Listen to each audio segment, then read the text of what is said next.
নমস্কার বন্ধুরা, আমি আবারও একটা নতুন ভিডিও নিয়ে চলে এসেছি তোমাদের সামনে।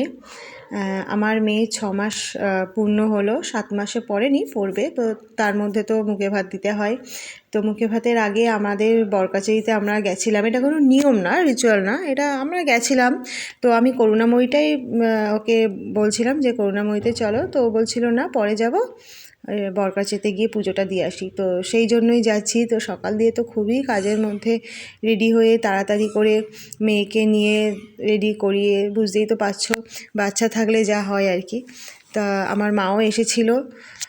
আমার মা সত্যি আমাকে খুবই সাপোর্ট করে, না হলে হয়তো খুবই অসুবিধা হয়।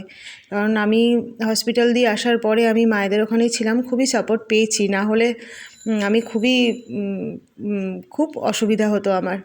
তো অনেক অনেক দোকান বসেছিল, শুধু দেখে মনে হচ্ছিল এটা কিনি ওটা কিনি মেয়ের জন্য, কিন্তু না কিনিনি, কারণ আমরা তো পুজো দিতে গেছিলাম। তো সেই জন্য আর ঘাটে গেছি, ঘাটে তো প্রচণ্ড ভিড়, খুবই ভিড়। তারপরে পুজোও দিয়েছি, ও তো খুব তাড়া দিচ্ছিল তার মধ্যে পুজো দেওয়া। তোমরা সবাই আশীর্বাদ করো যাতে আমার মেয়ে সুস্থ থাকে সারা জীবন, ও যেন খুব ভালো থাকে, ভালোভাবে যাতে পড়াশোনা করতে পারে, ব্যাস আমার আর কিচ্ছু চাওয়ার নেই।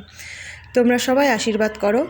আর আমার ভিডিওটা যদি ভালো লাগে তোমরা অবশ্যই লাইক করে, কমেন্ট করে, শেয়ার করো এবং সাবস্ক্রাইব করো।